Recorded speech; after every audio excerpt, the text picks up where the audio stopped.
Je suis chargé de compte settlement dans les back-office titres d'un grand groupe bancaire international.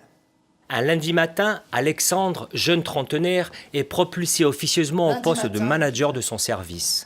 Il a 1 mois pour faire ses preuves en tant que chef d'équipe et développer la mise en place d'un nouveau logiciel. Avez-vous entendu parler de Easy Trade, Alexandre? Entre les insomnies et la surcharge de travail, Alexandre tente de prouver à sa hiérarchie qu'il a les épaules pour gérer son équipe.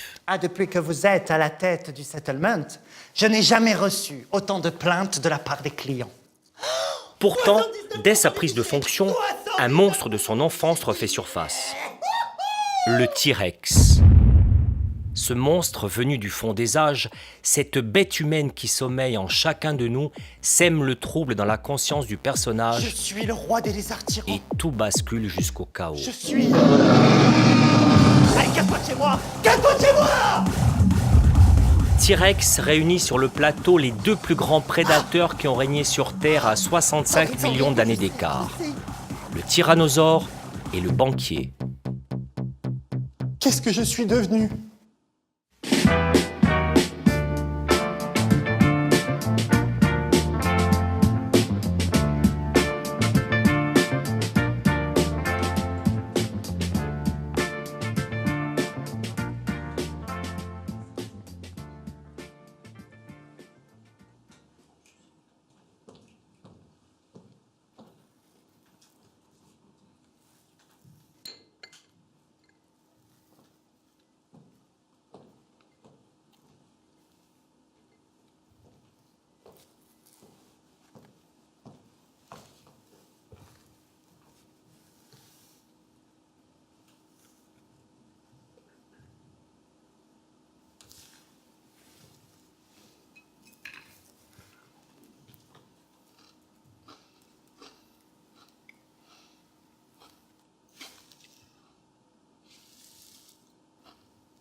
Il y a 65 millions d'années,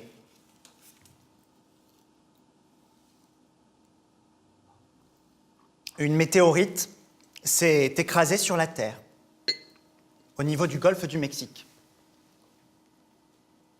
Ça a été un cataclysme mondial qui aurait provoqué l'extinction massive de 50% des espèces vivant sur notre planète et mis fin au règne des dinosaures.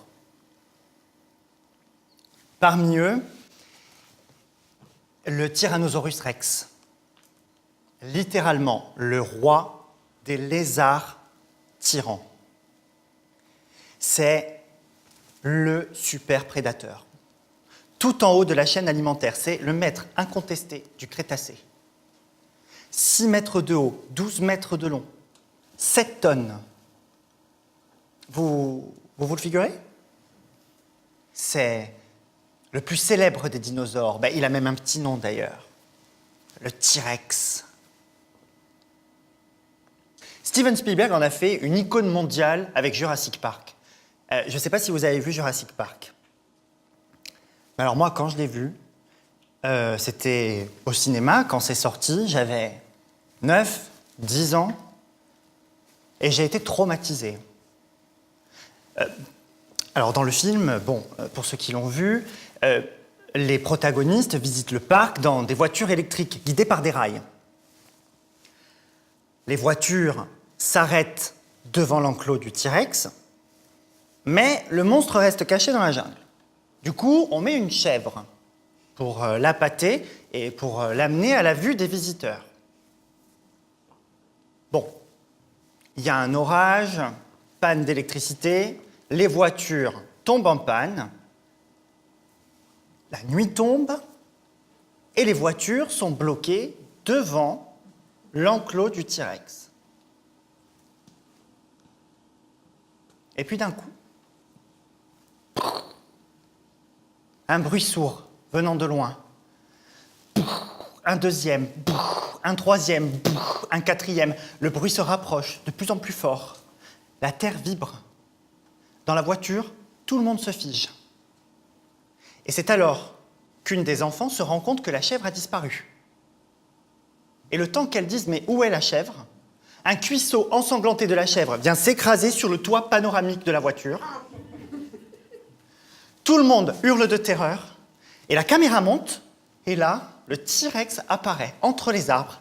Il a la chèvre dans la gueule, et d'un mouvement de tête en arrière, il fait basculer l'animal en entier dans son gosier, dans un horrible craquement d'os.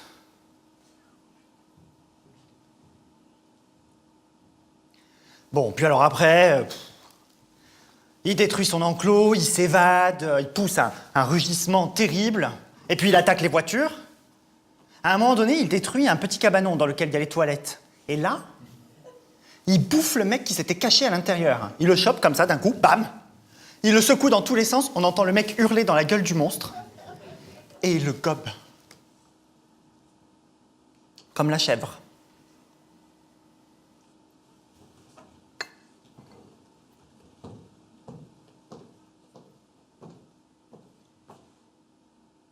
Ben, moi, je me demande combien de temps on mettrait à mourir là-dedans. C'est vrai, est-ce que ça irait si vite que ça ?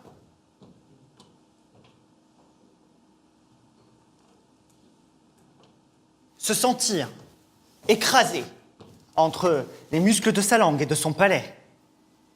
Sentir ses propres côtes perforer ses poumons, ses viscères. Et puis, glisser dans son œsophage, emporté par des litres de salive puante, infestée de bactéries déjà en train de nous digérer.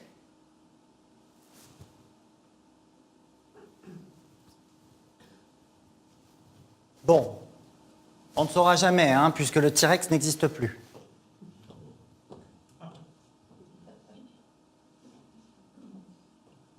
En revanche,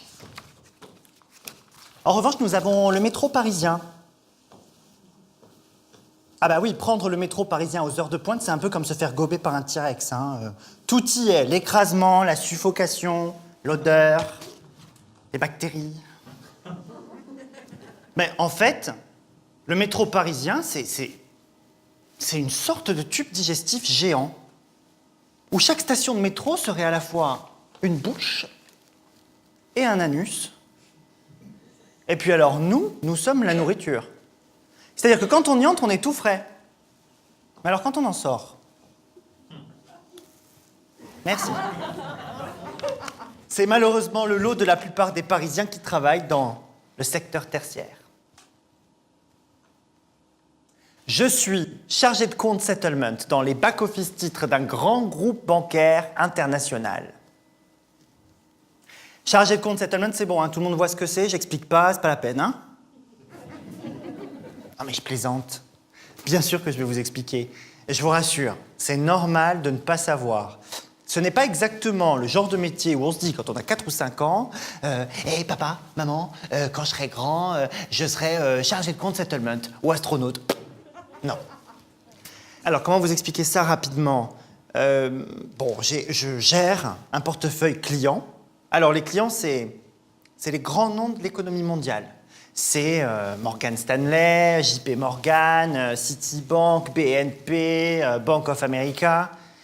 Alors, ces clients ont des équipes de traders qui passent des ordres de bourse. Et puis, moi, de mon bureau, je travaille sur un logiciel qui me permet de dénouer ces ordres de bourse, c'est-à-dire d'assurer le règlement et la livraison des titres en toute sécurité.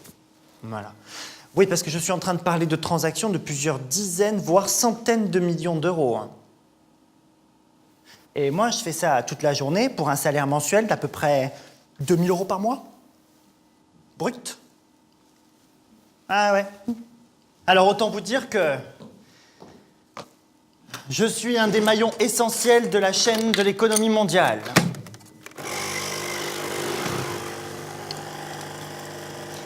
Ce lundi matin, lorsque j'arrive au travail, ce bel open space, avec ses alignements de bureaux symétriques, éclairés par des néons dignes des salles de torture du KGB, et cette sublime moquette verte, Lorsque j'arrive au bureau, donc, je m'attends à trouver au bureau, à ma gauche, Pierre, mon chef direct, mon N+1, qui est toujours là le premier.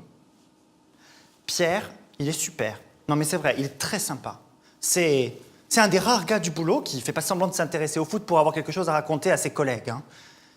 Alors de manière générale, on prend ensemble un café avec cette magnifique Nespresso que le service s'est offert en cotisant chacun 6,40 € plus le bon de réduction de Chantal. Et puis, on parle théâtre, art, cinéma, opéra. Je sais d'ailleurs de quoi il va me parler ce matin-là en arrivant. Casse-Noisette. Il devait aller voir ce ballet avec sa femme samedi dernier à la Philharmonie de Paris. Je le sais puisque moi j'y vais vendredi prochain. En tout cas, ce matin-là, pas de Pierre. Bon. Alors, je m'installe à mon bureau. J'allume mon ordinateur. J'ouvre ma session, je check mes emails, mon agenda et mon planning du jour. Les collègues arrivent, les uns derrière les autres. Salut, ça va? Ouais, toi? Ouais, comme un lundi. 9h30, toujours aucune nouvelle de Pierre, lorsque des bruits de pas plutôt inhabituels se font entendre dans mon dos. C'est Myriam. La chef de Pierre, ma N+2, Pierre étant mon N+1. Elle a son propre bureau au 5e étage. C'est pas du tout normal qu'elle vienne se balader parmi la plèbe. Hein. Myriam est une grande femme de 40-45 ans, à la silhouette fine, perchée sur des hauts talons. Elle est habillée d'un chic tailleur rouge qui a l'air de coûter plus cher que mon salaire. Elle a des cheveux noirs très courts et une petite bouche pincée qui lui donne l'air d'une vieille instite qui se serait rendue compte à la retraite qu'elle a raté sa vie. Alors, elle se plante au milieu de l'open space et elle demande notre attention, s'il vous plaît. J'ai une annonce à vous faire. Bonjour à tous. Pierre ne viendra pas aujourd'hui. Du coup, je vous demanderai d'être extrêmement vigilant sur la production. Bon, alors moi, j'ose demander, mais pourquoi, qu'est-ce qu'il a? Il est malade? Non. Il a eu un problème personnel. Il s'est pendu dans sa cuisine ce week-end. Du coup, il peut pas venir. Dans l'open space, on est sous choc. Un silence de mort s'abat sur nous. Sandrine, au bureau à ma droite, fond en larmes. Et Myriam s'approche de moi. Vous êtes Alexandre, n'est-ce pas? Suivez-moi dans mon bureau, s'il vous plaît. Alors, me voilà donc parti pour le 5e étage, dans le bureau de Myriam, qui, ma foi, a une jolie vue sur l'Est parisien, avec le parc de la Villette. Oui, parce que nous, du 1er étage, on donne directement sur les lignes du RER. Hein. À peine entré, Olivier nous rejoint. Alors, Olivier, il a le même poste que Pierre, c'est-à-dire qu'il est manager d'une équipe de chargés de compte settlement, mais eux, ils travaillent sur les devises étrangères, tandis que nous, côté Pierre, eh bien, on bosse sur la zone euro. Olivier est un grand gaillard, 50, 55 ans, costaud gras. Il a des cheveux blonds pisseux avec une grande mèche qu'il cale derrière une sorte d'oreille géante décollée qui tient toute la coupe, en fait.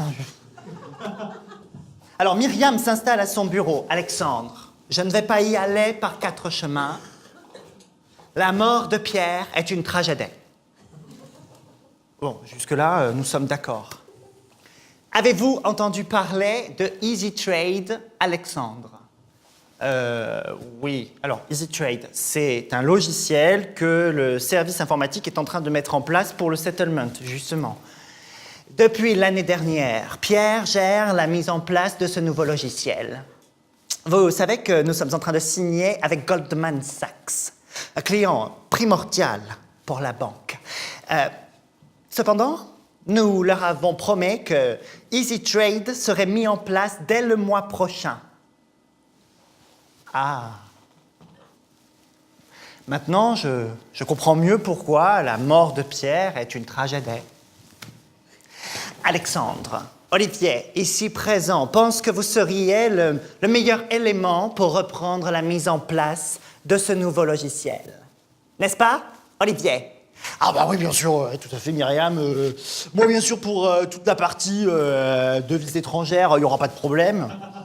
Mais pour la zone euro, il y a besoin de quelqu'un de confiance. Il y a besoin de quelqu'un comme toi. Ouais, puis t'inquiète pas, moi je serai là pour te filer un coup de main, évidemment. Hein. Puis tu sais, c'est l'occasion pour toi de montrer à la banque ce que t'as dans le ventre, tu vois. Tu sais, c'est un beau cadeau qu'on fait à ta carrière, hein, parce que si tu te démerdes bien, tu vas pouvoir gravir les échelons. Tout à fait, Olivier. Alexandre, montrez-nous que vous avez l'étoffe d'un manager. Et vous le deviendrez, Alexandre. Et voilà. Voilà comment ces deux-là ont changé ma carrière, ma vie même.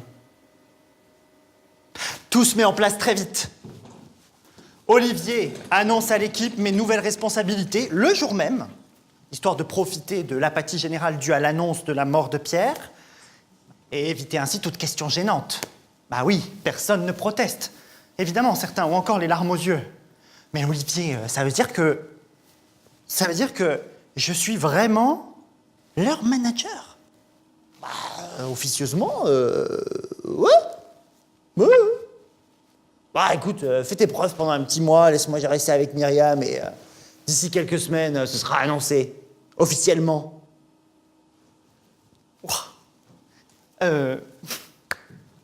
Manager, moi,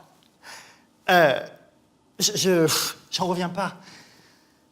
Alors évidemment, devant l'équipe, je garde une mine sombre et solennelle pour montrer que c'est par dévotion et sacrifice que j'accepte ces nouvelles responsabilités. Mais au fond de moi, c'est terrible. J'ai envie de sauter au plafond.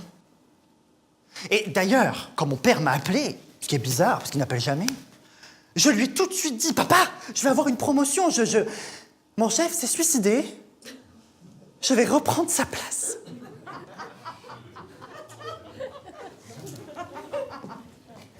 Bon, en rentrant chez moi, j'ai quand même acheté une bouteille de Ruinart pour fêter ça avec Camille.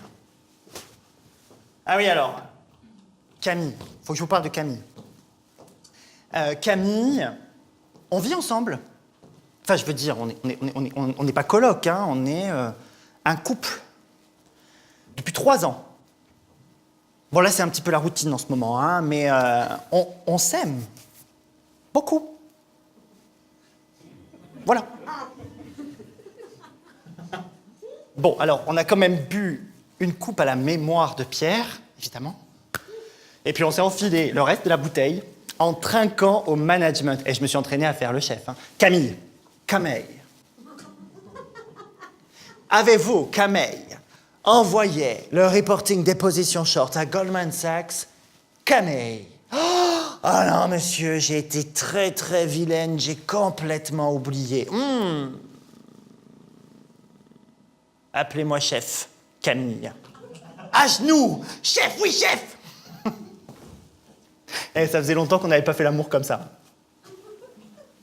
Ça faisait longtemps qu'on n'avait pas fait l'amour tout court, d'ailleurs. En tout cas, là, on a bien ri. On a bien transpiré. Et puis, on s'est affalé sur notre canapé, enivré par le champagne. Et c'est cette nuit-là que il a fait son grand retour.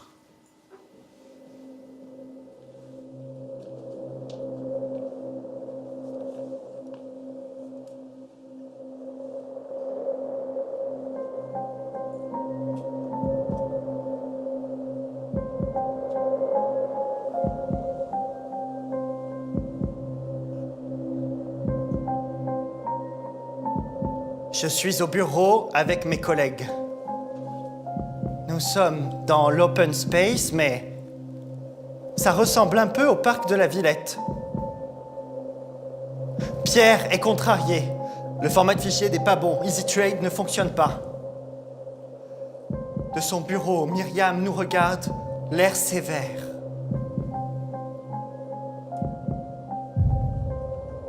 Oh mon Dieu. Il est là. Il s'approche. Les bureaux vibrent, la terre tremble. Pierre me dit, il faut vite reformater le fichier, autrement Myriam va nous bouffer. Mais non, Pierre, ce n'est pas Myriam qui va nous bouffer, c'est le T-Rex. Sa vision est basée sur le mouvement. Si tu ne bouges pas, il ne te verra pas. Mais c'est alors que, au-dessus de nos têtes, le faux plafond, on dirait que il disparaît et... Oh mon Dieu!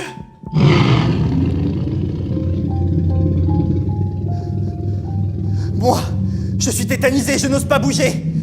Mais Pierre hurle, part en courant entre les bureaux. Le T-Rex le voit et... Ah!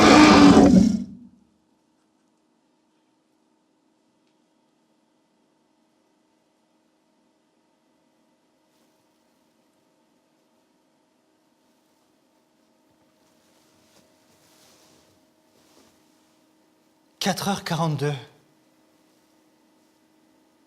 Camille ronfle à mes côtés.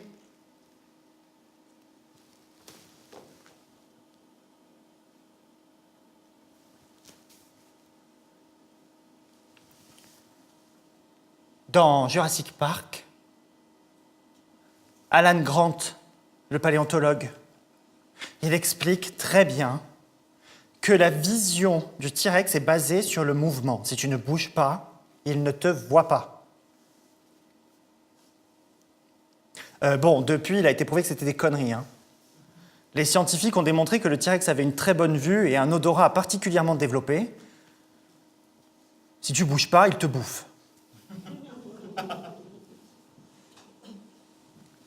En tout cas, là, il est 4h44 et je ne ferme plus l'œil de la nuit.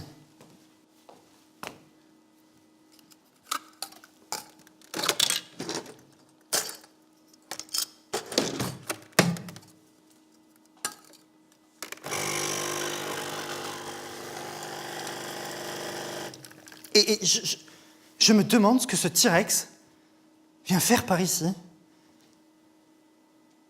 Ça fait au moins 15 ans que j'ai pas rêvé de ce monstre. De voir Pierre se faire dévorer comme ça... Oh mon Dieu. Pierre est mort. Pierre est mort. Je réalise soudain qu'aujourd'hui est le premier jour d'une nouvelle vie pour moi, une vie où je suis le manager de l'équipe du settlement sur la zone euro. Oh, mais c'est ça qu'il veut, cet enfoiré de T-Rex. Il veut m'empêcher de bouger. Ah mais non, non, non, non. Non, non, non. Cette fois, les choses bougent, et moi je bouge avec elles. Et il est hors de question que je me laisse encore impressionner par un iguane préhistorique. Je n'ai plus 10 ans. Mardi matin, j'arrive au bureau à 7h20, histoire de montrer ma motivation. Je pensais arriver le premier, mais non. Olivier est là. Il m'attend à la place de Pierre.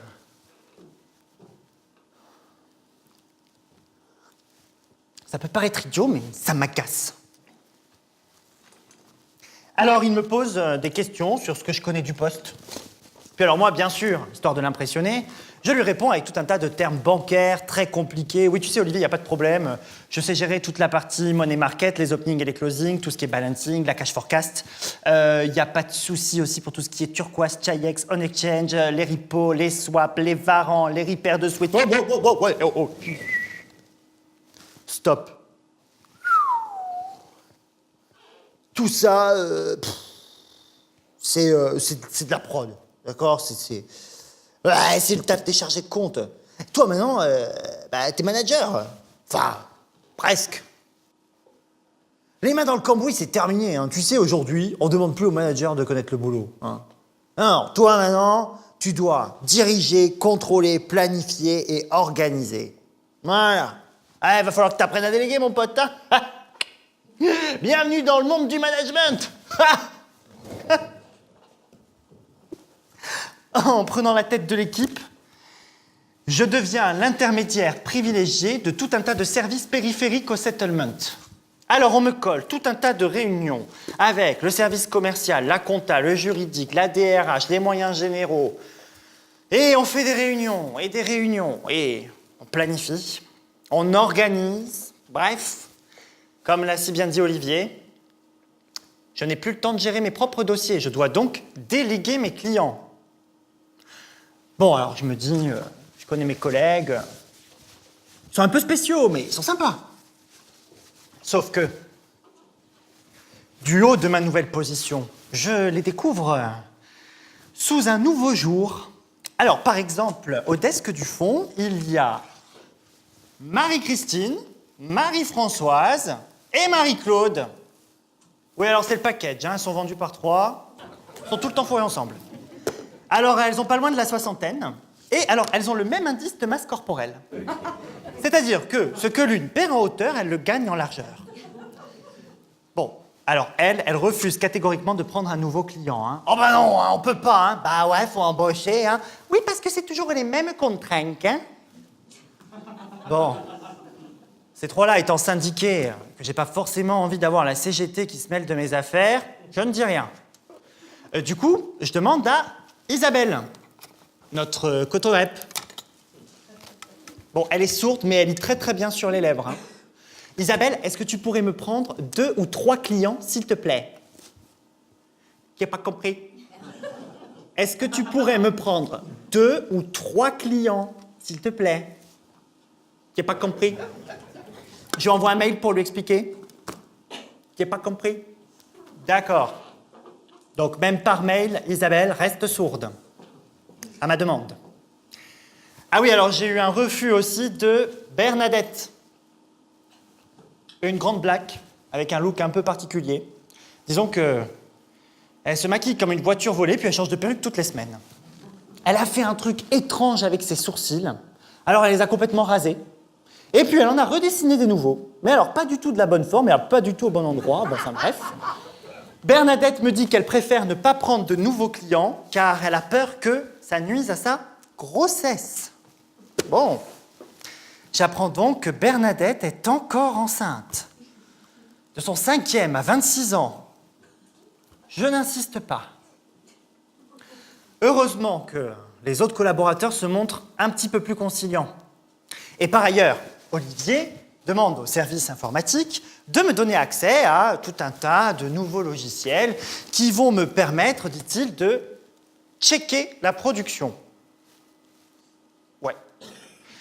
Bon, moi, je vous avoue que j'ai plutôt l'impression que ça sert à fliquer les salariés, mais ça a du bon parfois. Parce que, par exemple, grâce à un logiciel qui s'appelle TimeView, qui me permet de contrôler les heures d'arrivée, de départ et les pauses de chacun, eh bien, je me rends compte que le gros Seb, par exemple, le très gros Seb, oui, qui sent fort la transpiration, hein, ce monsieur ne doit plus passer la porte de sa douche, eh bien, le gros Seb, il passe son temps à la cafette en pause pain au chocolat. Dans la famille odeur, nous avons aussi Saïd, le cendrier. Il arrive le matin couvert de patchs, il sent déjà le cancer du poumon. Lui, c'est au moins 20 pauses clopes par jour. 30 quand il y a vraiment beaucoup de boulot. Hein. Ah oui, et puis alors nous avons Chantal aussi. Chantal!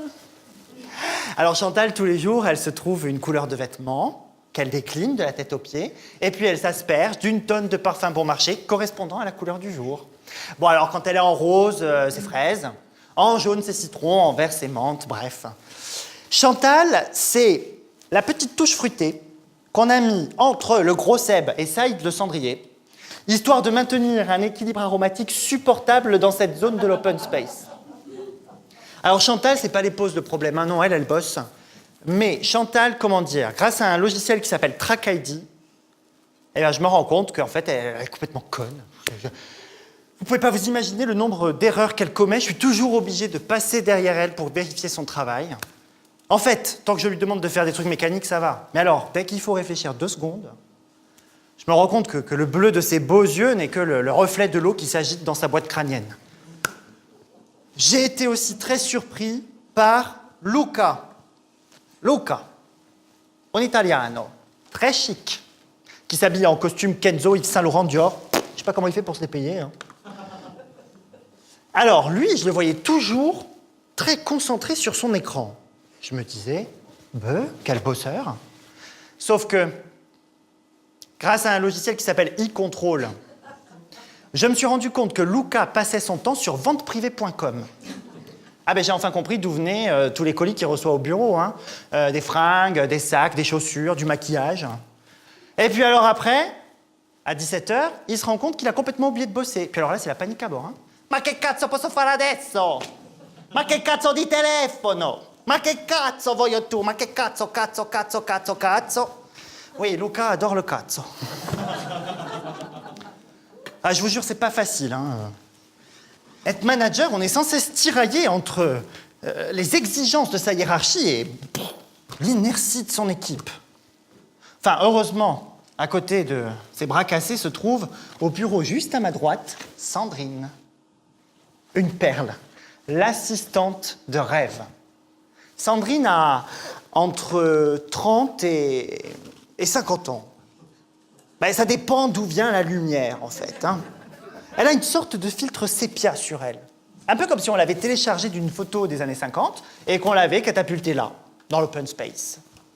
Sandrine, elle est un petit peu émotive, mais ce qui est pratique, c'est qu'elle n'a pas de vie. Elle n'a pas de mec, pas d'amis, pas de famille. Elle a un chat, mais qui apparemment est très indépendant. Du coup, sa vie entière est dédiée au settlement. Dédiée à moi. Non mais, on a évité de gros drames grâce à elle lors de cette première semaine sans Pierre, parce qu'avec cette équipe de bras cassés, j'ai quand même passé 70 heures au bureau cette semaine. Bon, j'ai laissé tomber le concept de pause déjeuner. Je rapporte du travail à la maison, ce qui fait que je dors pas plus de 5 heures par nuit.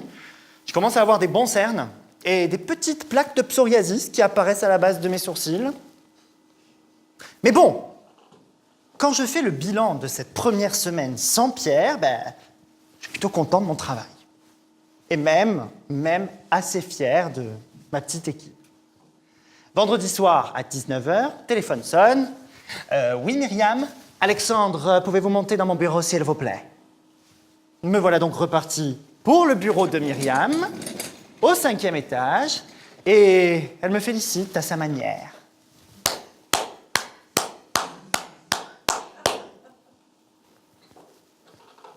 Bravo, Alexandre, bravo. Ah, depuis que vous êtes à la tête du settlement, je n'ai jamais reçu autant de plaintes de la part des clients. Ça arrive de toutes parts. Vous êtes au courant que Commerce Bank s'est plaint des dénouements overnight. Et vous êtes au courant que nous devons rembourser la somme de 2 000 € à Crédit Suisse suite à une trade que vous avez dénouée en retard. Et vous êtes au courant que ING veut son reporting des positions short tous les jours avant 16h. 16h. Et cette semaine, ils ont été envoyés lundi à 16h28, mardi à 16h22, mercredi à 16h16, jeudi à 16h11 et aujourd'hui à 16h09. Alors bravo, bravo. Ça s'améliore. Mais on n'est pas une seule fois à l'heure. C'est quoi le problème? Va peut-être falloir penser à se mettre au travail. Oui. Pardon.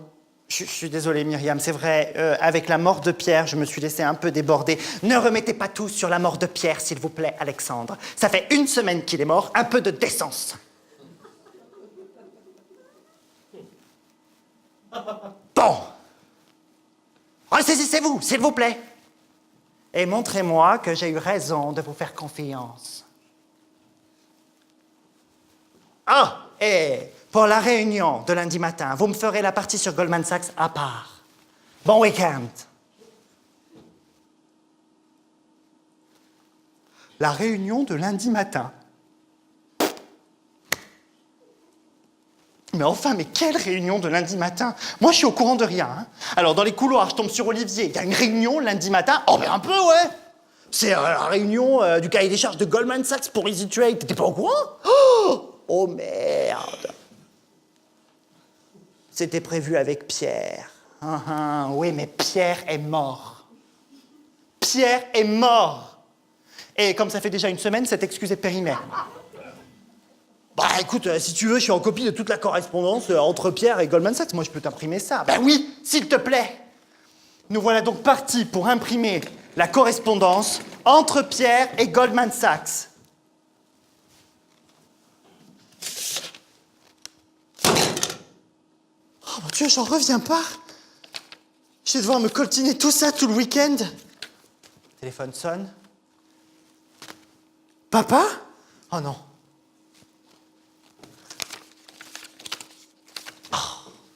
Téléphone ressonne. Camille? Oui, chérie? Ouais. Attends, quoi? Tu m'attends où?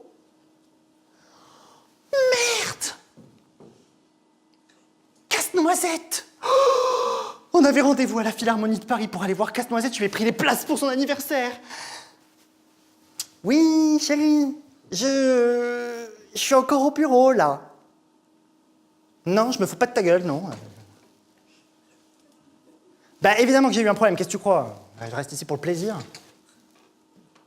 Ouais, mais oh, ouais, bah, écoute, tu sais quoi? Va voir Casse-Noisette, hein, et me casse pas les... Raccroché.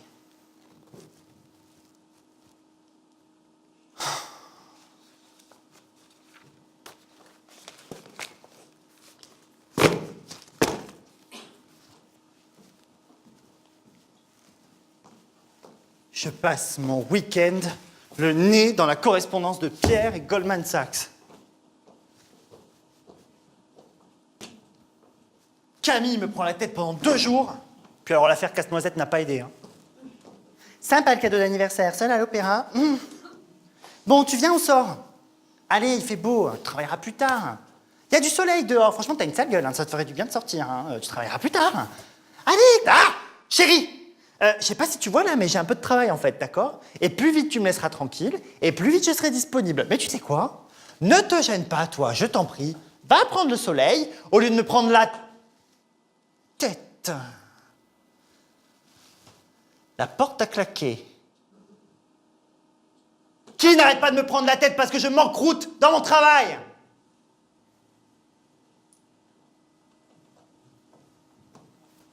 Et là, maintenant que les choses bougent, ça y est, ça l'embête. Ah bah oui, parce qu'il faut aller se promener, il faut aller prendre le soleil. Mais sérieux, il faut grandir un peu.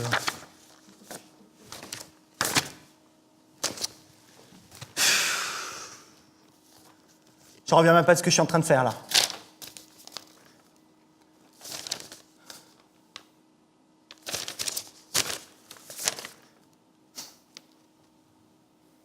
À chaque nouvelle page, je découvre un nouveau point à traiter. Une nouvelle fonctionnalité de Easy Trade. Je comprends même pas comment on a pu appeler ce truc Easy. Moi, il n'y a absolument rien de Easy là-dedans.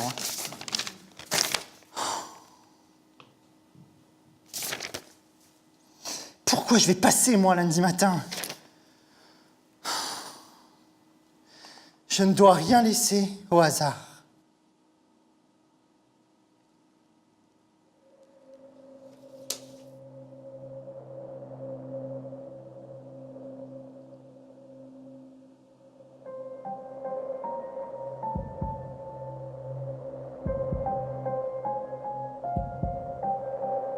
Je suis dans un ascenseur. Je monte. La porte s'ouvre et je me retrouve dans une jungle. Mais qui ressemble un peu au parc de la Villette. Olivier est là. Il me dit « Myriam t'attend à la Philharmonie de Paris pour la réunion ». Alors je m'enfonce dans cette jungle profonde et sombre. Oh mon Dieu. Il est là. Il approche. Je me colle contre un arbre. Si je ne bouge pas, il ne me verra pas.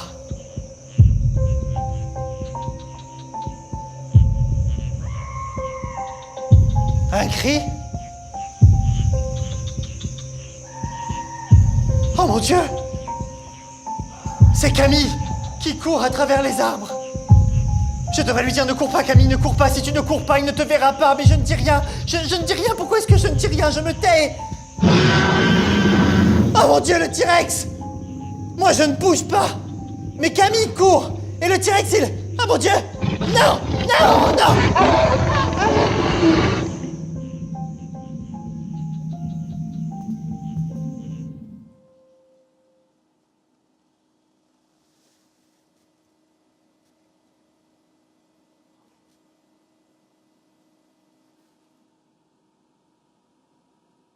3h21.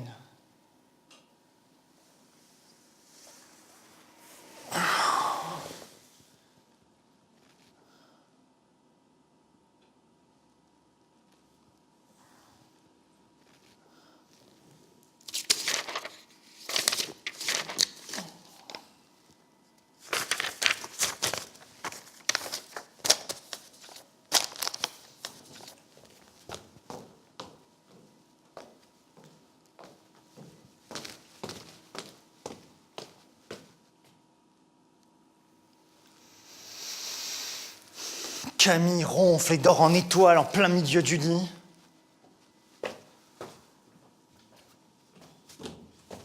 Si seulement un T-Rex pouvait venir pour m'en débarrasser, me rendre mon lit, que je puisse me reposer un peu tranquille.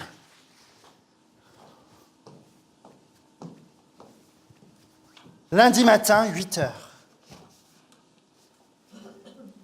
La réunion se passe comme sur des roulettes. On m'écoute avec une attention imperturbable. Myriam a des étoiles dans les yeux. Je vois que ma petite mise au point de vendredi a porté ses fruits. Olivier aussi est impressionné. Pendant ma présentation, il me semble voir son oreille géante décollée frétiller de plaisir au doux nom de termes bancaires tels que money market, margin call, cash forecast. Ah bah oui, pour lui tout ça, c'est du Mozart.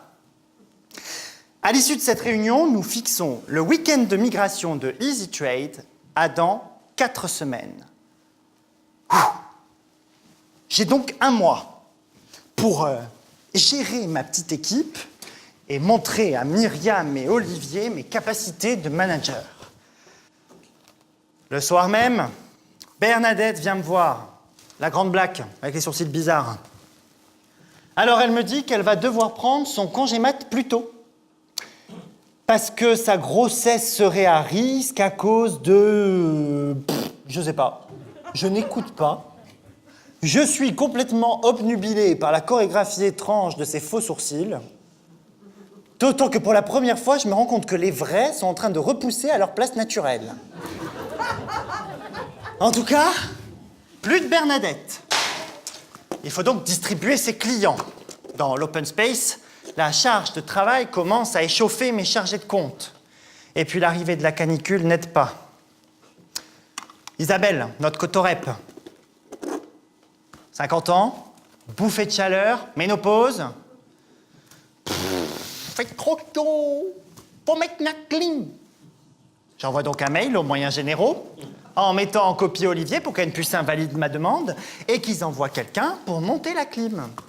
24 heures plus tard, c'est Marie-Claude qui vient me voir. « Oh ben non, hein, moi, je suis sous la soufflante, ça me tape dans la nuque, j'ai fait des torticolis, je peux plus travailler. » J'envoie donc un mail aux moyens généraux en mettant en copie Olivier pour qu'elle puisse invalider ma demande et qu'ils envoient quelqu'un pour baisser la clim. Le lendemain, c'est Chantal qui vient me voir. « Oh oui, ben alors déjà que le gros Seb, il pue. Mais alors là, avec la canicule... Oh là, moi je tiens plus, hein. J'envoie donc un mail aux moyens généraux en mettant en copie Olivier pour qu'elle puisse invalider ma demande et qu'ils envoient quelqu'un pour monter la clim. Et là, surprise, Olivier refuse de valider ma demande. Oh bah attends, on peut pas emmerder les moyens généraux tous les jours parce que t'es pas capable de gérer 3 vieilles qui ont des bouffées de chaleur. Hein. Ce qui est pas faux. Je décide donc de mettre le gros cep sous la soufflante à la place de Marie-Claude. Du coup, je mets les 3 copines ensemble, sinon gros drame, et la famille Odeur se réunit avec Chantal. Je me dis donc, parfait, je propose ce nouveau plan de répartition à mon équipe, mais non. Marie-Christine me dit qu'elle ne veut pas se mettre à côté de la fenêtre parce que, ah ben non, entre 11h07 et 11h40, il y a le soleil qui tape sur mon écran, moi je vois plus rien.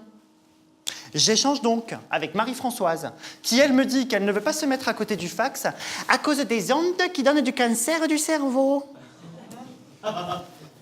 Mon petit plan de répartition tombe donc à l'eau. Retour à la case départ. Et me voilà sur le bureau de Marie-Claude en train de coller du gros scotch marron sur la soufflante avant qu'elle envoie un mail à la CGT pour se plaindre des conditions de travail extrêmes dans lesquelles je l'ai fait travailler.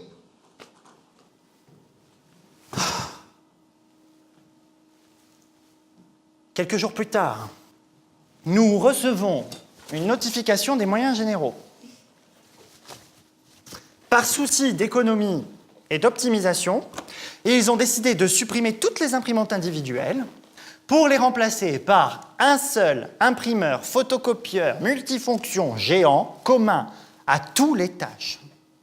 Une imprimante pour 200 personnes. Puis alors moi, à chaque fois que je veux imprimer un document, je suis obligé de faire 200 mètres pour aller le chercher. Non mais ça c'est de l'optimisation, hein. Du coup, je demande à Chantal de m'imprimer le reporting des positions short de la Deutsche Bank. 1 heure après, pas de Chantal. Chantal? Chantal? Chantal? Chantal? Je la retrouve, recroquevillée sur elle-même, en position fétale, entre le mur et l'imprimante, les yeux exorbités, pleins de bouts de papier dans les cheveux. On aurait dit qu'elle s'était défoncée au crack. Chantal? Hey! Chantal! Ça va? Mais... Hey! Qu'est-ce qui s'est passé? J'ai voulu imprimer, mais il y avait quelqu'un qui avait mis du papier jaune. Alors du coup, j'ai mis du papier blanc, puis j'ai relancé l'impression. Mais entre-temps, il y a quelqu'un qui avait mis le mode recto verso. Alors du coup, j'ai dû attendre, et puis ensuite, j'ai voulu réimprimer, mais entre-temps, il y a quelqu'un qui avait pris ma place. Alors j'ai encore attendu, et puis quand j'ai pu imprimer, il y a eu un bourrage papier. Alors l'imprimante, elle m'a dit de regarder dans le tiroir A. Alors j'ai regardé dans le tiroir A, mais il n'y avait rien dans le tiroir A. Et puis l'imprimante, elle m'a dit de regarder dans le compartiment B. Alors j'ai regardé dans le compartiment B, mais il n'y avait rien dans le compartiment B. Alors l'imprimante, elle m'a dit de regarder dans le tiroir 4. Alors j'ai regardé dans le tiroir 4, mais il n'y avait rien dans le tiroir 4. Je ne trouve pas le bourrage papier. Je ne trouve pas le bourrage papier. Je ne trouve pas le bourrage papier. Bam! Elle a mis un gros coup de tête dans l'imprimante. Elle s'est ouverte l'arcade sourcilière, assommée. Arrêt de travail, plus de Chantal. J'envoie donc un mail aux moyens généraux en mettant en copie Olivier pour qu'elle puisse invalider ma demande et qu'ils envoient quelqu'un pour réparer cette imprimante.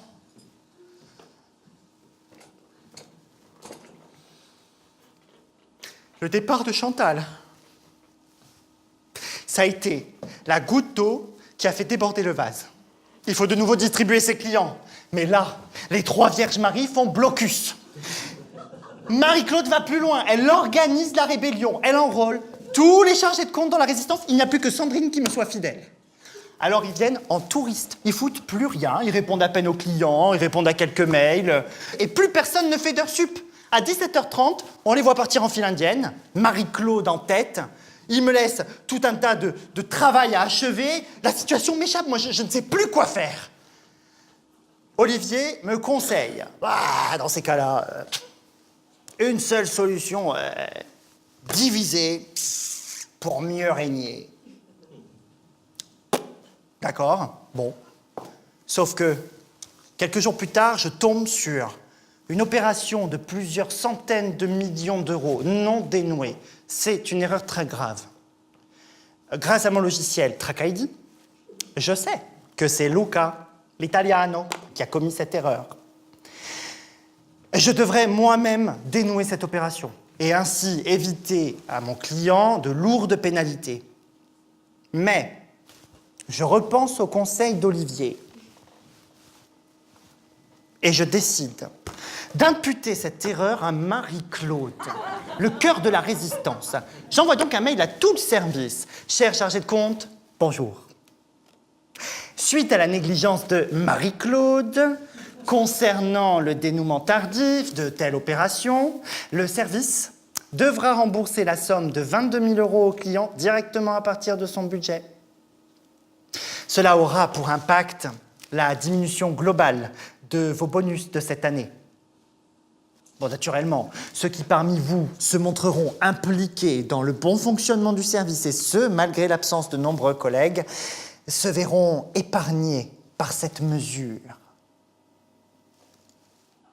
Je profite de cet email pour vous annoncer que j'aurai le plaisir de procéder moi-même à vos évaluations de cette année. En août prochain, je vous recevrai individuellement pour faire un point sur votre travail et déterminer le montant de votre bonus. Cordialement, Alexandre.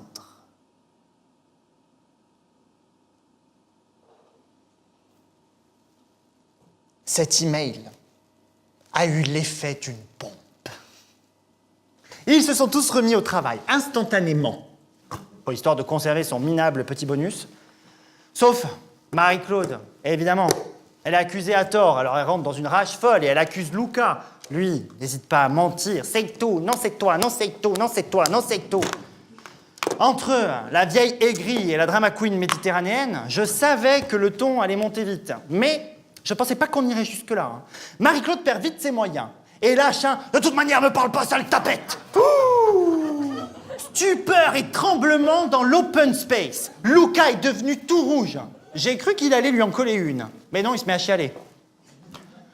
Et le voilà qui part à son bureau et qui envoie immédiatement un mail à la DRH disant qu'il ne peut plus supporter de travailler dans cette ambiance d'homophobie rampante. D'homophobie rampante. Non mais c'est PD, il faut toujours qu'ils en rajoutent, quoi. Quoi qu'il en soit, Marie-Claude et Luca ne peuvent plus travailler ensemble. L'un des deux doit partir. Alors, Olivier me conseille. Oh, la vieille, laisse tomber, dans 2 ou 3 ans, elle a la casse. Hein. Le petit jeune, tu sais quoi, mets-toi-le dans ta poche, on sait jamais. Et c'est ainsi que Marie-Claude est mutée aux archives. Bye bye Marie-Claude, au placard. Quant à moi, je fais tout pour apaiser Luca. Luca. Oublie cette histoire, Luca. Et montre-moi, Luca, que tu as l'étoffe d'un assistant manager. Et Luca, tu le deviendras. Il m'a regardé, les yeux pleins d'étoiles, se voyant déjà devenir mon assistant lorsque je serai officiellement manager. Je l'ai laissé rêver et se remettre au travail. Et il ne sait pas que la place est déjà promise à Sandrine.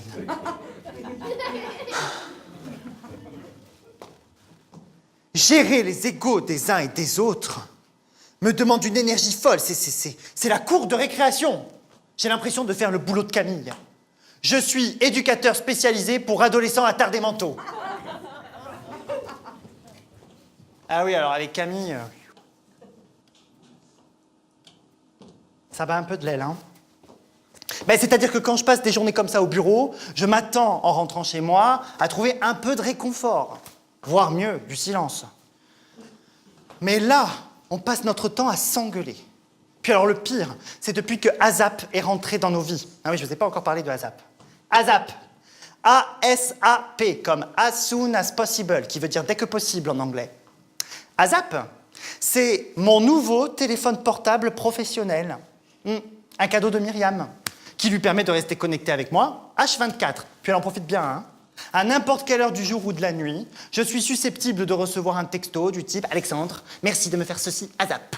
Alexandre, merci de m'envoyer cela, ASAP. » Et alors Camille déteste ASAP. Chaque fois que ce téléphone sonne ou vibre, on peut lire l'enfer de Dante défiler devant ses yeux. Puis alors après, j'ai le droit à un sermon de 2 heures parce que, soi-disant, je serais plus connecté à ma vie de bureau qu'à notre vie de couple. Eh bien oui! Oui, plus on se rapproche du week-end de migration de Easy Trade, plus je subis la pression de ma hiérarchie, plus je stresse et ça se voit. J'ai perdu 6 kilos en un mois. Et j'ai l'estomac tellement noué que je ne mange plus que liquide. J'ai des cernes de panda. J'ai ce psoriasis qui est en train de m'envahir le visage. Et chaque jour, mes cheveux s'organisent des vagues de suicides collectifs. Allez les gars, on saute!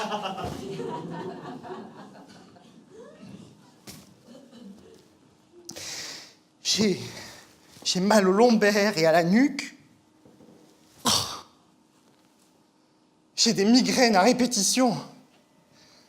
Oh. Je suis fatigué. Je suis fatigué.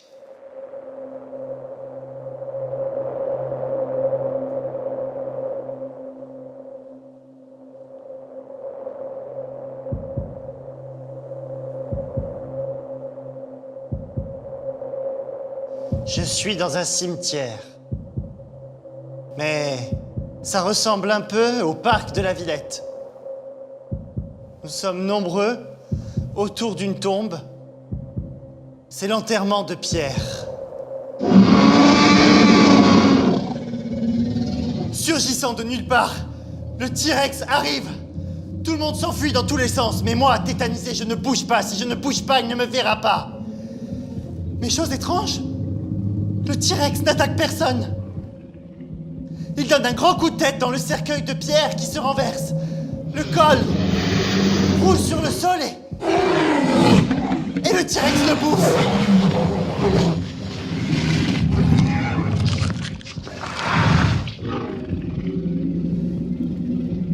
Et je regarde le cadavre de Pierre disparaître dans la gueule du monstre.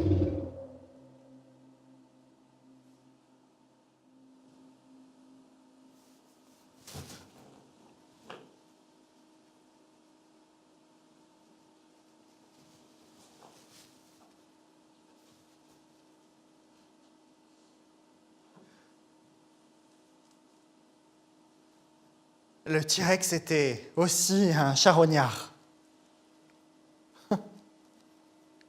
Et il savait bien profiter de la mort d'autrui.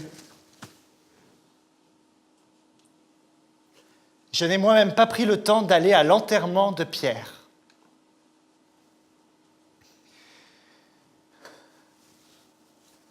Quelques jours plus tard, mon père m'appelle.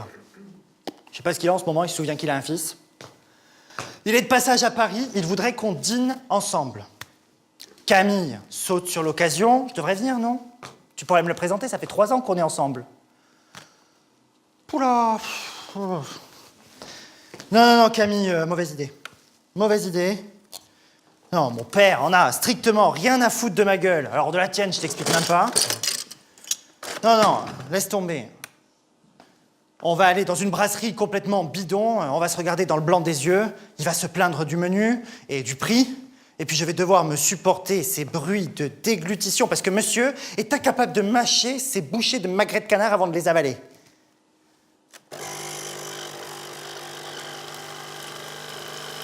Puis alors après, on se dira au revoir, bisous, on se rappellera pour Noël. Non, franchement, aucun intérêt. Tu sais quoi? Reste ici, hein, cale-toi sur le canapé, regarde Grey's Anatomy, commande-toi une pizza. Ça, c'est la vraie vie, hein, Camille? Et alors là, le drame a commencé. Mais tu te fous de ma gueule? 3 ans qu'on est ensemble, tu veux même pas me présenter ton père? Notre couple est une mascarade? Tu as honte de moi? Là, ASAP vibre sur la table du salon. Alexandre, Alex, si tu me respectes encore un peu, ne réponds pas. S'il te plaît.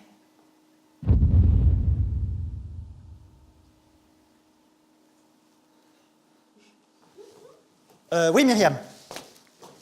Oui, bien sûr, Myriam, il n'y a pas de souci, je vous fais ça à zap.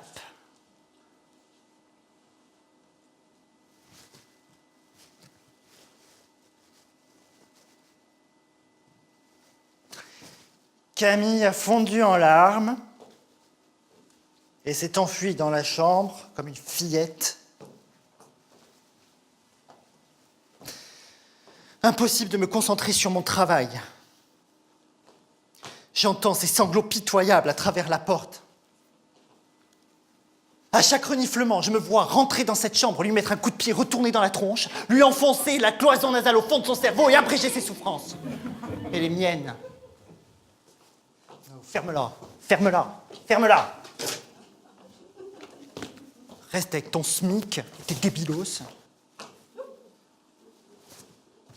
Mais casse-toi de chez moi. Allez, casse-toi de chez moi. Casse-toi de chez moi.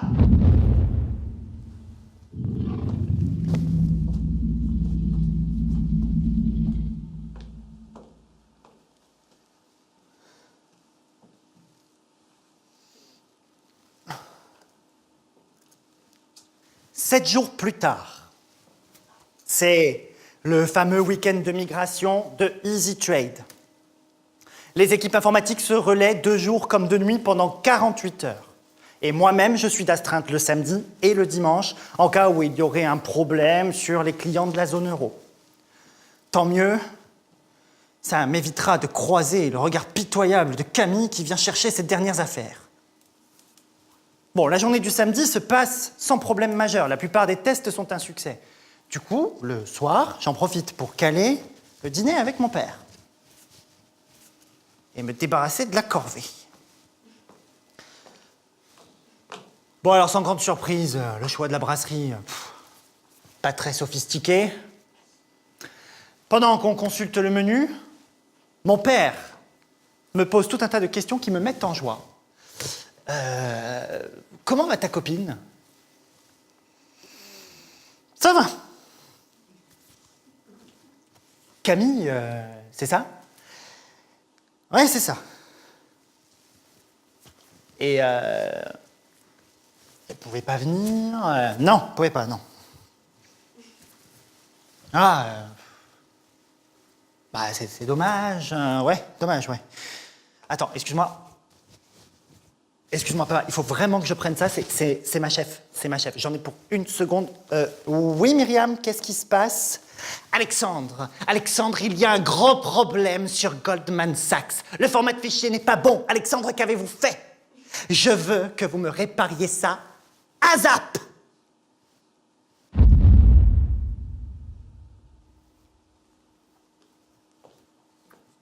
Je laisse mon père en plan sans prendre le temps de dîner. C'est quoi maintenant le problème avec Goldman Sachs? Alors, le format de fichier, il est bon, ça fait un mois qu'il est bon, puis là, d'un coup, quand on en a besoin, il est plus bon.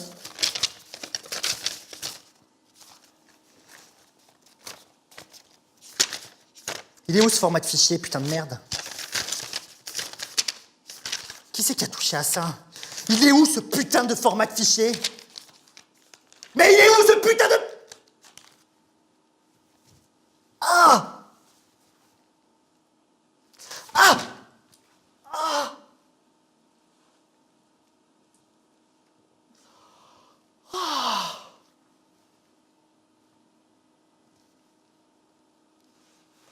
Oh!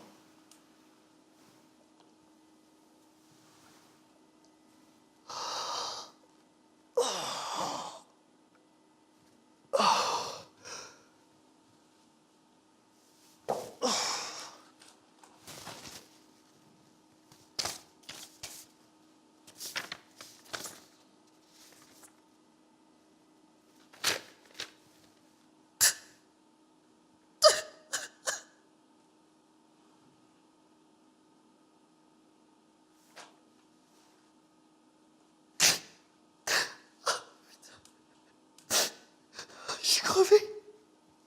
Oh putain, je suis crevé.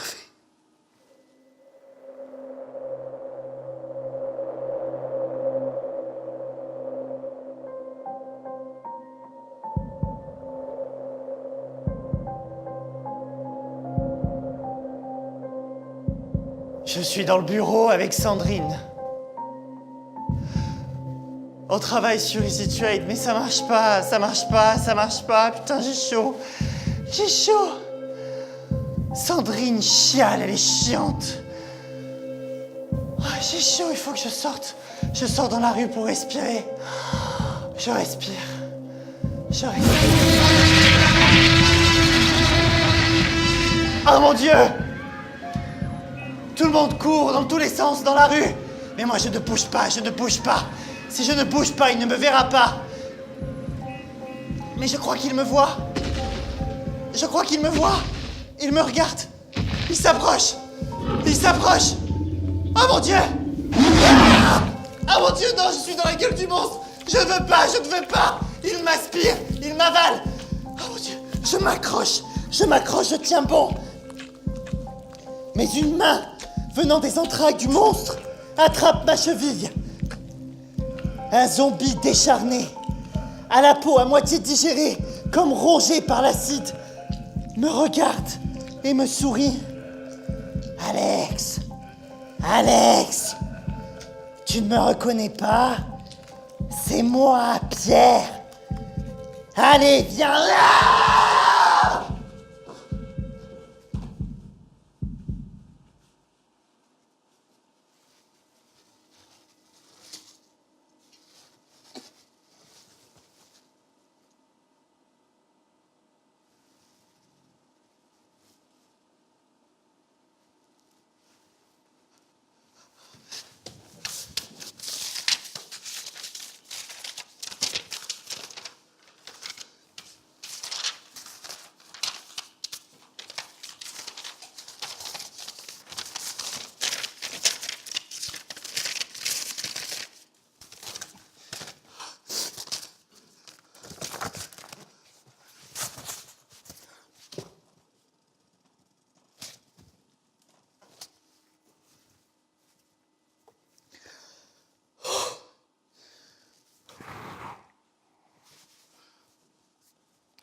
Dimanche, avec Sandrine, nous élaborons un nouveau format de fichier pour Goldman Sachs, que nous leur envoyons immédiatement.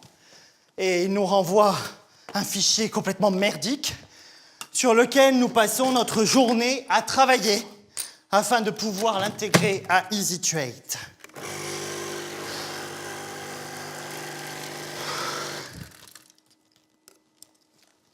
À 17h22, première intégration dans EasyTrade. Et nous intégrons 0% du fichier. 0%, ouais, c'est nul. C'est nul, mais c'est le premier, on ne peut faire que mieux. Sandrine me dit qu'il doit y avoir un décalage sur les dates comptables. Ah! Alors nous nous mettons à vérifier toutes les dates comptables, ligne à ligne.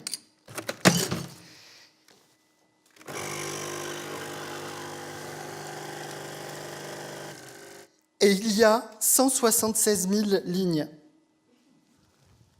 176 000 lignes. 21h17, deuxième intégration dans EasyTrade. Et nous intégrons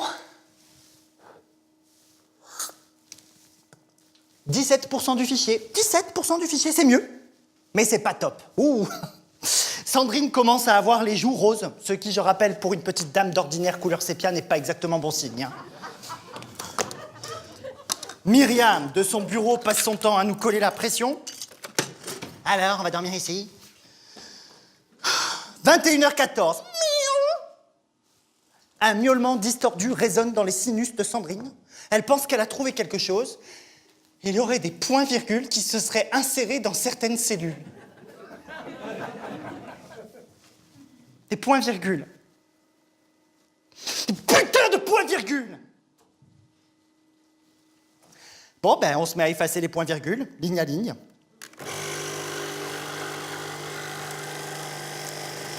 Je rappelle qu'il y a 176 000 lignes. 176 000 lignes. 21h14, troisième intégration dans EasyTrade. Et nous intégrons 79% du fichier! 79% du fichier! Yeah! Wouhou! Ma petite Sandrine retrouve son ton sépia. J'encourage ma pouliche. Allez, chasse le point-virgule, Sandrine. Chasse le point-virgule. Wouhou! Il est 22h06. J'ai dormi ici, je n'ai pas pris de douche, je commence franchement à sentir la jungle. Je n'ai pas déjeuné, je n'ai pas dîné, mais j'ai bu 11 cafés. Enfin, 12.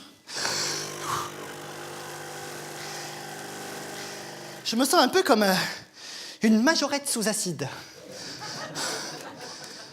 j'ai envie de pisser.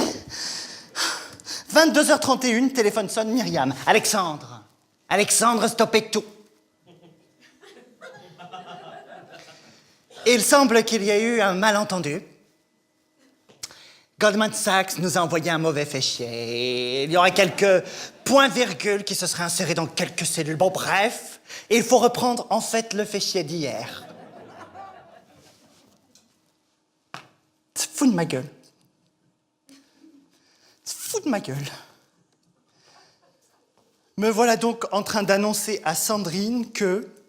Sandrine, le fichier sur lequel on travaille depuis ce matin n'est pas le bon. Il faut reprendre le fichier d'hier. Sandrine? Sandrine? Oh putain, réponds plus. Waouh, derrière ces grosses lunettes noires, c'est le vide intersidéral. Pendant un instant, je me dis que c'est ce que Galilée a dû observer en scrutant la nuit étoilée à travers ses premières lunettes astronomiques. Wake up, Sandrine! Allez, go! On intègre le fichier d'hier. 23h02, 4e intégration dans EasyTrade. Et nous intégrons...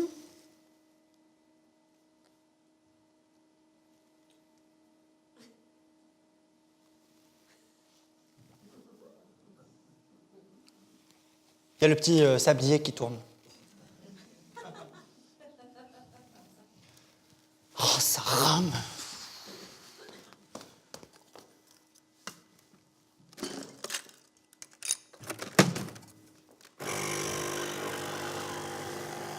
Ça rame, ça rame.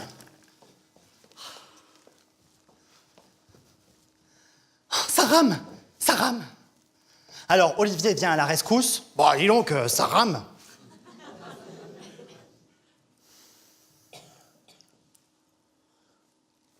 Et nous voilà comme trois cons devant ce sablier de malheur qui tourne. 23h23, piou, tout s'éteint, plus rien. Plus de EasyTrade, plus d'écran, plus rien. On est choqués, paralysés, personne n'ose bouger. Téléphone sonne. Oui, Myriam. Alexandre. Alexandre, c'est quoi ce bordel? EasyTrade a sauté, Myriam.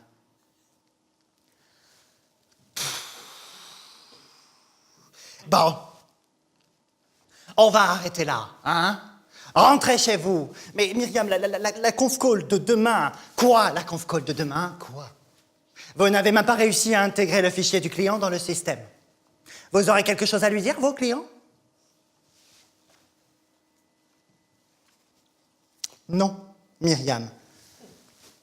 Eh bien, moi non plus. Bonne fin de week-end. Et merci pour votre aide.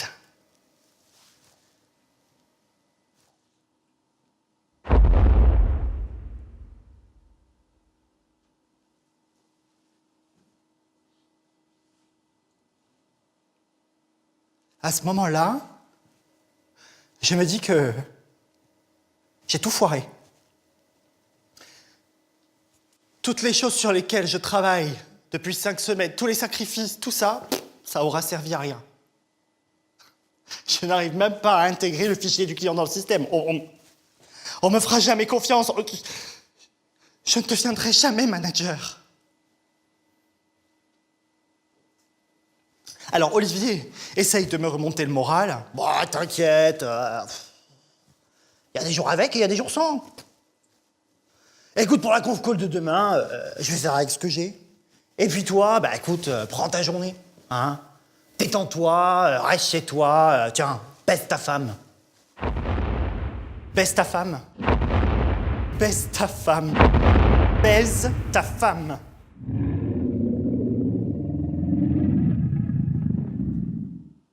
Non, non. On peut pas s'arrêter maintenant, on y était presque tout à l'heure. Bon alors Sandrine, elle a déjà mis son manteau, l'autre elle est dans le couloir, elle se croit déjà chez elle. Mais, c'est-à-dire que il est déjà minuit. Oui, je sais Sandrine, il est tard. je commence vraiment à avoir les yeux qui se ferment, je suis fatiguée. Ouais, mais t'es vivante. Oui. Mais, vraiment, ce fichier, il est tordu à reconfigurer et oui, mais c'est faisable. Oui, mais quoi? Quoi, Sandrine? Quoi? Qu'est-ce que tu vas faire? Tu vas rentrer chez toi, te caler sur ton canapé pour regarder Grey's Anatomy avec ton chat, en t'empiffrant de pizza jusqu'à faire sauter ton anneau gastrique? C'est pas une vie, ça, Sandrine. La vie, elle est ici, maintenant. C'est intégrer le fichier de Goldman Sachs dans Easy Trade. Ça, c'est la vraie vie, Sandrine, d'accord? Pas les séries télé, pas les acides gras saturés.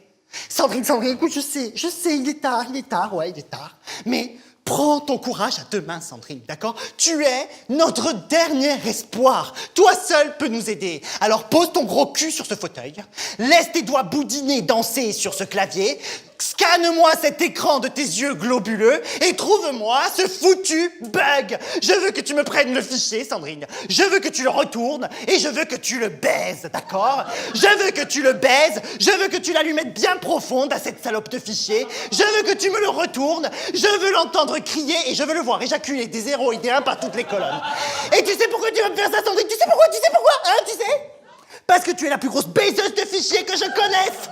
Alors maintenant, au travail! Sandrine prend soudain un air déterminé.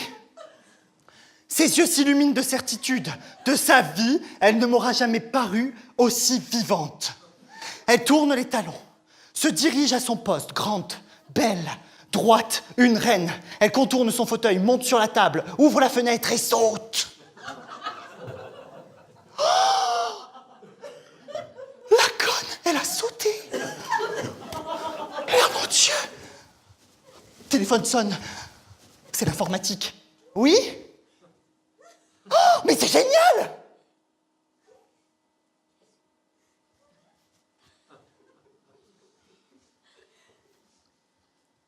L'informatique me dit que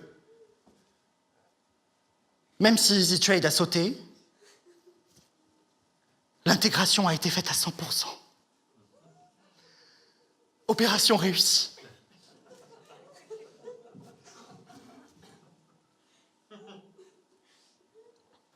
Cette nuit-là, j'ai quitté le bureau en taxi, après le départ de l'ambulance. Ah bah oui, parce que Sandrine, elle s'est cassé les 2 jambes et tassé les cervicales. Bah évidemment, quand on saute du premier étage, qu'est-ce qu'elle espérait? Jusque dans son suicide, elle aurait vu les choses en petit, elle.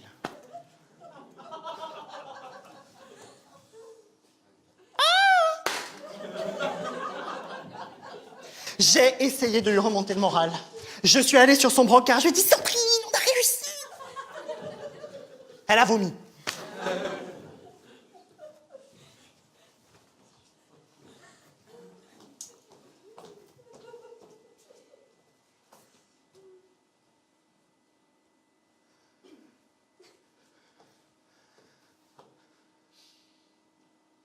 En rentrant chez moi, je me suis couché dans mon canapé. Je dors plus dans le lit, trop grand. Trop grand pour une seule personne. Avec Camille,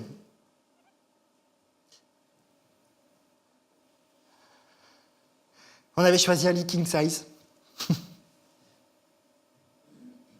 On voulait nos têtes le plus loin possible l'une de l'autre, hein. On supportait même plus de s'entendre respirer.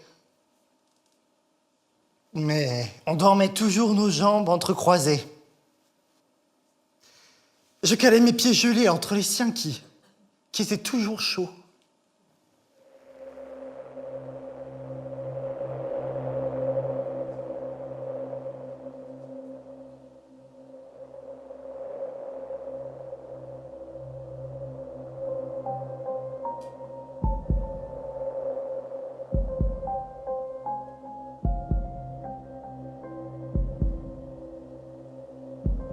Je suis au bureau avec Myriam et Olivier.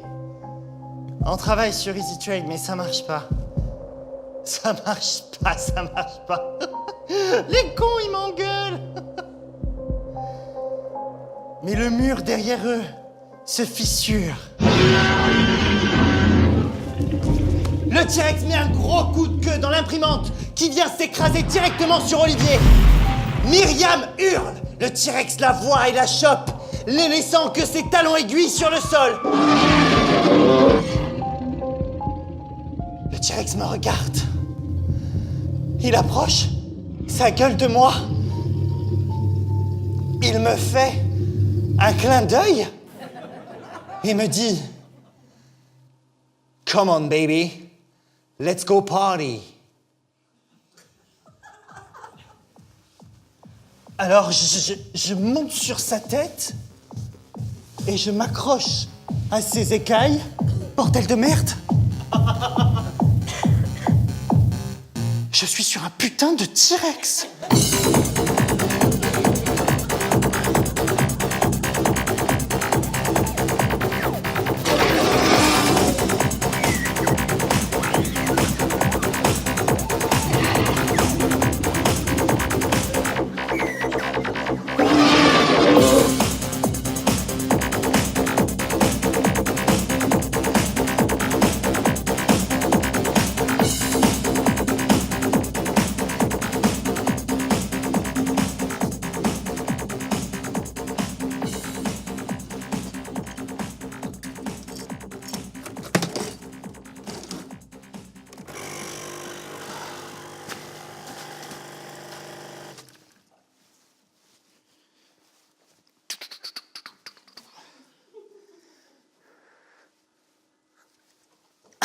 Lundi matin, conf call avec Goldman Sachs et les grandes têtes pensantes de la banque.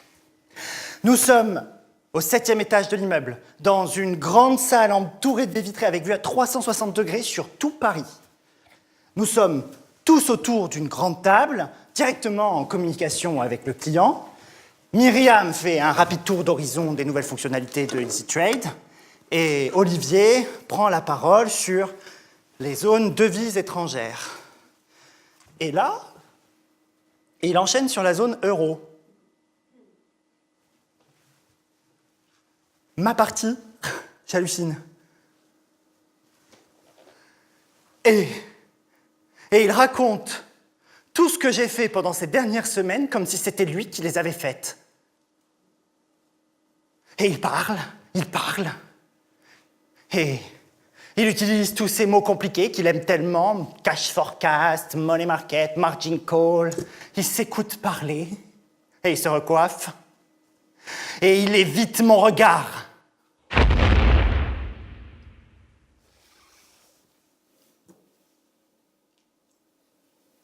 À la fin de sa présentation, Olivier remercie l'équipe technique et informatique, les chargés de compte, Myriam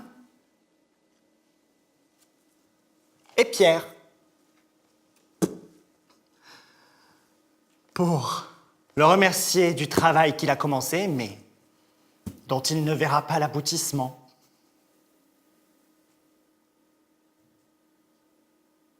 Pas une fois mon nom n'est cité. La conf call prend fin. Le client raccroche, satisfait. Contrat signé, opération réussie. Tout le monde se félicite et retourne gentiment à son poste. Mais moi, je ne sais pas ce qui me prend. Je fonce dans le bureau de Myriam. Et elle est surprise de me voir, mais avant qu'elle ne l'ouvre, je dis Myriam. Le client est satisfait de mon travail. Vous êtes satisfaite de mon travail et la hiérarchie est satisfaite de mon travail. Alors quand, au juste quand, est-ce que je deviendrai le manager du settlement sur la zone euro? Quand? Alexandre. Je crois que vous n'avez pas toutes les cartes en main. Vous savez, il y a eu une grande réorganisation en interne. Nous avons ouvert un bureau en Inde. De nombreux clients vont être délocalisés là-bas. Du coup, le service du settlement ici à Paris va fortement diminuer et est amené à disparaître. Du coup, pour l'instant, il est prévu que le management de l'équipe à Paris soit entièrement reprise par Olivier. Seul.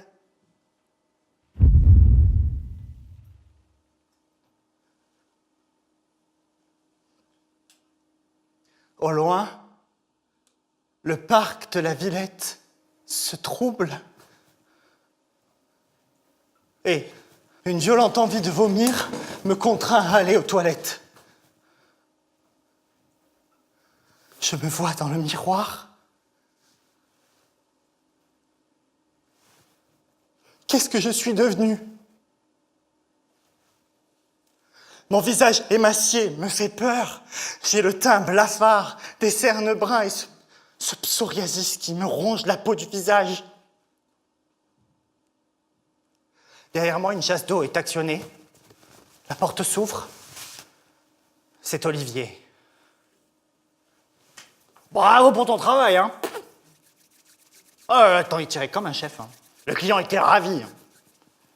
Franchement, je suis content de te savoir dans mon équipe, hein. Tu vas m'être d'un grand soutien. L'enfoiré. Il savait tout depuis le début, il me fait bosser pour son compte. En tout cas, je vais en toucher 2 mots à Myriam. Mais si elle est OK, je te prends comme assistant.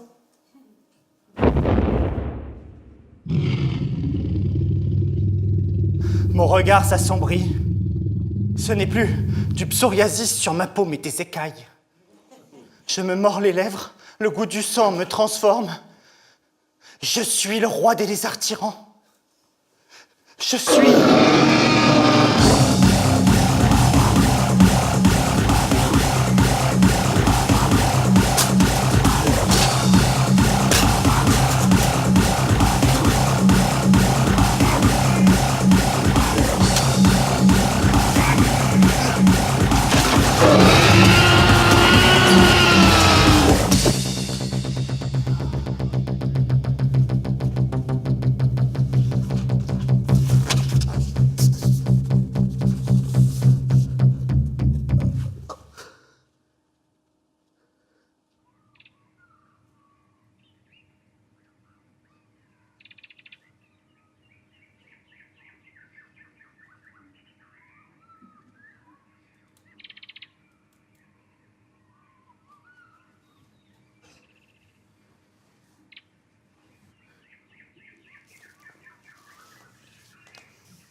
Lorsque je me suis réveillé, j'étais dans une chambre d'hôpital. Mon père à mon chevet. Il m'a fait un sourire inquiet. « Tu ne dois pas bouger. Tu as fait une crise cardiaque. Une crise cardiaque à mon âge. Oui. Tu as eu une bouffée délirante aiguë. Tu as agressé un de tes collègues. Tu lui as arraché son oreille avec tes dents.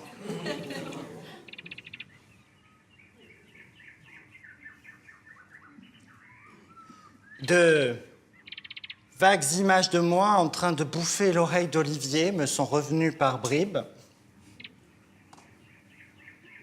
Et puis, mon père a pris son air sérieux, il m'a dit « Mais qu'est-ce qui t'a pris, mon fils ?» Bon, alors je me voyais mal lui dire « Oui, tu sais, papa, je me suis transformé en T-Rex affamé, j'ai eu un petit creux. » Mais quand j'ai voulu lui expliquer, les mots sont restés bloqués dans ma gorge.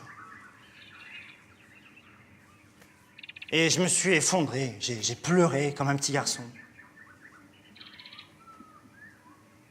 Mon père m'a pris dans ses bras, bien sûr, et je ne sais plus combien de temps j'ai pleuré là.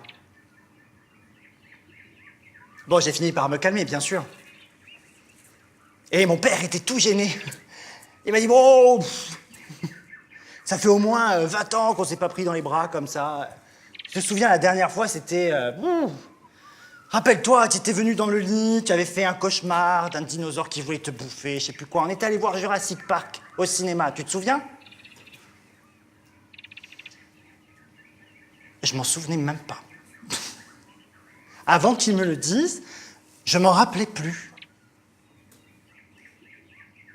Et puis mon père a repris son air sérieux. Il m'a dit, tu sais mon fils, c'est bien la carrière, l'argent, le travail, mais fais pas la même connerie que moi.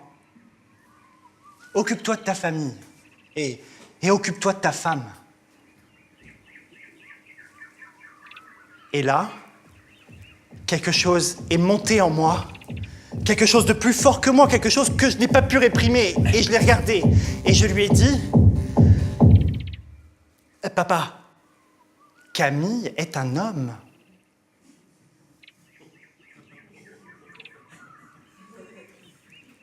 Lui, il a Paris, hein.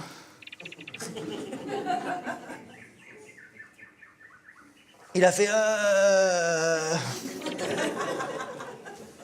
Et puis il a fini par articuler, ben, il faut l'appeler, hein. Il sait pas qui est à l'hôpital, le pauvre, il va s'inquiéter. Et là, je vous jure, il y a eu comme une explosion en moi. Un astéroïde m'a frappé comme au Crétacé. Une explosion si violente que elle pourrait ravager la Terre. Et une onde de choc a parcouru mon corps et a détruit toute part de dinosaure qui restait en moi.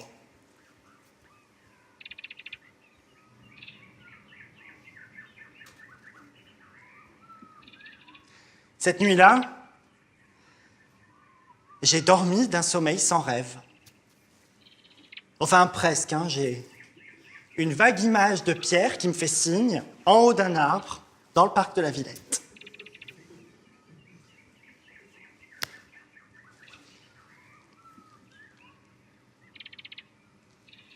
En tout cas, quand je me suis réveillé le matin, j'avais plus aucune trace de psoriasis.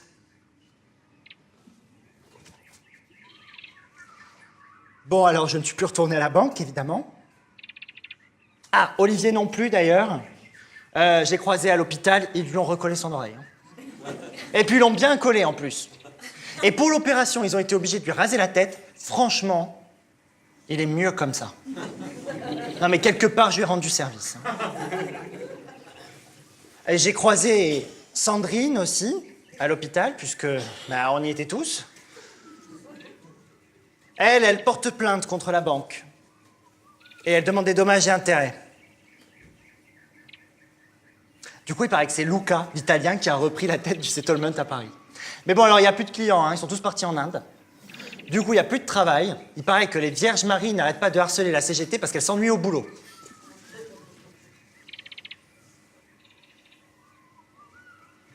Camille, lui, eh bien, il n'a plus voulu me revoir. Il n'est même pas venu me voir à l'hôpital, cet enfoiré. Hein. Pourtant, je me suis confondu en excuses pendant 1 heure au téléphone. Rien à faire. Mon père en a eu marre. Il m'a enlevé le téléphone des mains et lui a dit va te faire foutre ta pète. Et il lui a raccroché au nez. Ah il voulait connaître mon père.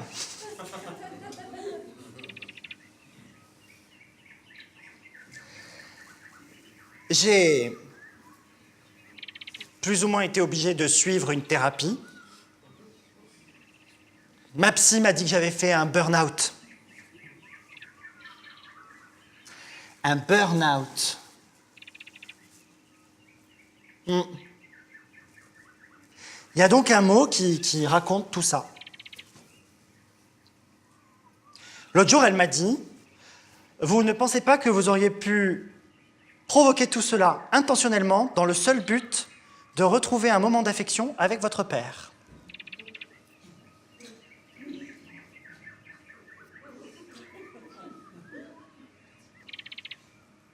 En tout cas, le T-Rex n'est plus revenu. Plus de cauchemars. Je peux rentrer dans une nouvelle ère. L'ère du Cénozoïque. Où les dinosaures n'existent plus. Enfin, presque. Est-ce que vous savez ce que sont devenus les dinosaures qui ont survécu à cet astéroïde ?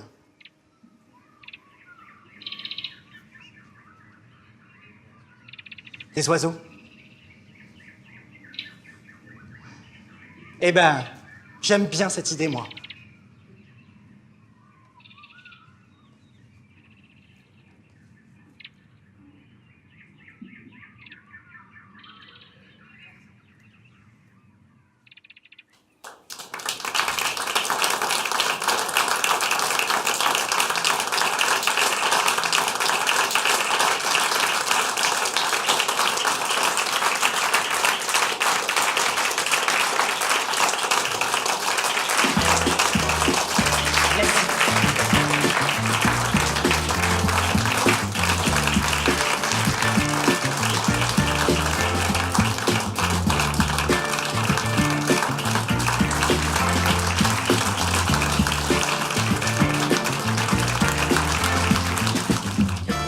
Retrouvez toute l'équipe artistique sur les réseaux sociaux.